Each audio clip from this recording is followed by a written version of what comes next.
दोस्तों आप एक एईपीएस संचालक हैं, आधार से पैसा विड्रॉ का काम करते हैं, तो अब आपको सीएसपी पॉइंट मिल जाएगा। तो सीएसपी पॉइंट लेने से पहले मैं आपको इस वीडियो में बताऊंगा कि आपको कैसे मिलेगा और कौन कौन से बैंक का सीएसपी पॉइंट मिलेगा।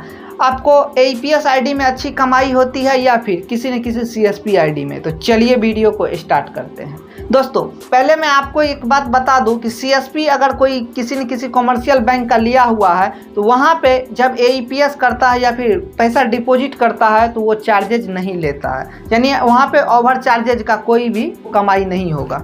अगर आप 1 लाख रुपया किसी कस्टमर को अपने पूरे दिन में बांट दिया और उन पे अगर कमीशन आप देखेंगे तो 200 सवा 200 रुपया ही बन पाता है कॉमर्शियल बैंक में। लेकिन अगर आपने एईपीएस आईडी से प्रत्येक रोज का 50,000 या फिर लाख रुपया का ट्रांजैक्शन करा तो वहाँ पे आपको 1 लाख पे 100 का तो कमीशन मिलेगा एईपीएस कंपनी के तरफ से।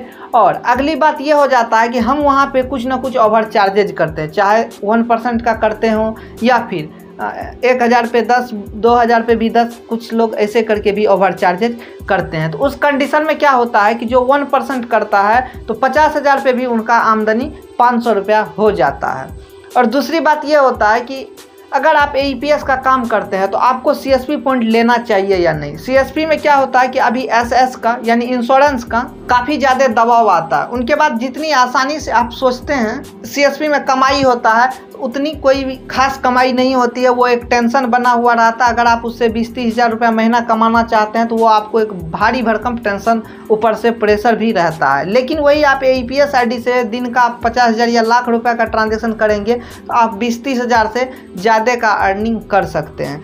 दोस्तों ऐसा मैं क्यों बता रहा हूं कि आपको सीएसपी पॉइंट लेना चाहिए। अगर आप लंबे समय से एईपीएस का काम कर रहे हैं तो उस कंडीशन में क्या हुआ कि ग्राहक आपसे जुड़ा हुआ है। जब ग्राहक आपसे ऑलरेडी जुड़ा हुआ है तो इस कंडीशन में आपको एक किसी न किसी बैंक का, कहने का मतलब फिनो पेमेंट्स बैंक हो गया, सूर्योदय स्मॉल फाइनेंस बैंक हो गया या फिर इंडसइंड बैंक का सीएसपी हो गया, यानी किसी न किसी बैंक का आपको सीएसपी ले लेना चाहिए। ऐसे में क्या होगा कि हो सकता है कि आपके शॉप से 4-5 किलोमीटर की दूरी पे आपका बैंक हो या फिर कभी बैंक में अकाउंट ओपन नहीं हो रहा है किसी कस्टमर का, काफ़ी समय लग रहा है, तो उस कंडीशन में अगर आप किसी न किसी ग्राहक का अकाउंट ओपन कर देते हैं या इमरजेंसी में आप उनको खाता खोल के देते हैं तो उस कंडीशन में वो ग्राहक आपके पास जो है जुड़ जाता है और ऐसे ऐसे आपका अस्तित्व यानी आप जो है काफ़ी ज़्यादा मजबूत स्थिति में आते हैं। और ऐसे में क्या होगा कि अगर आपने सीएसपी का फैसिलिटी अवेलेबल करवा दिया अकाउंट ओपनिंग का तो धीरे धीरे आपका तो ग्राहक जरूर बनेगा ही बनेगा। इस कंडीशन में अगर कभी एईपीएस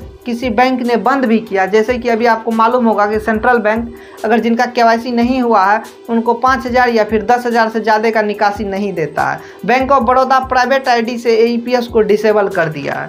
तो इस वजह से डिसेबल करता है कि बहुत सारे अकाउंट होल्डर ऐसे हैं जो कि सीएसपी के पास पैसा विड्रॉ करने नहीं जाता है। छोटा मोटा ट्रांजैक्शन करना होता है तो वो किसी न किसी एईपीएस वाले के पास चला जाता है और वहाँ से पैसा विड्रॉ करता है। तो इस कंडीशन में क्या होता है कि जब सीएसपी वाले को इंश्योरेंस करने का ऊपर से प्रेशर बनता है तो उनके पास ग्राहक नहीं पहुँचता है और वो जो है इंश्योरेंस करके नहीं देता है। तो इसी वजह से हो सकता है कि जब सभी बैंकों ने अपना एईपीएस डिसेबल कर दिया परेशानी आ सकती है। लंबे समय से एईपीएस आईडी चलाते हैं और आपके पास अधिक कस्टमर आ रहा है तो आप धीरे धीरे सभी कस्टमर को स्टेबल कीजिए, यानी जिन ज़रूरत को पूरा कीजिए, उनका अकाउंट खोल के दीजिए ताकि बाद में भी अगर किसी बैंक ने अपना एईपीएस सर्विस को बंद भी कर दिया तो क्या होगा कि जो आपसे लोग जुड़े हुए हैं जिनका आपने अकाउंट ओपन किया है, आप उस बैंक का अगर आईडी लिए हुए हैं तो आपके पास 110% है कि उस बैंक का निकासी होगा ही होगा और ऐसे में आपका धंधा भी खराब नहीं होगा। तो ये आईडी लेने के लिए आपको क्या करना होता है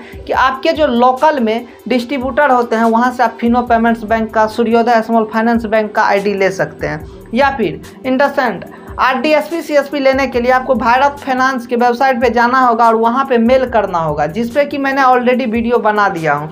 आप लोग वहाँ पे जाके देख सकते हैं, उनके बाद इनका सीएसपी ले सकते हैं। ऐसे में आपकी आमदनी कभी भी घटने वाली नहीं है। तो दोस्तों आपको ये जानकारी कैसा लगा आप हमें कमेंट सेक्शन में कमेंट करके ज़रूर बताइए।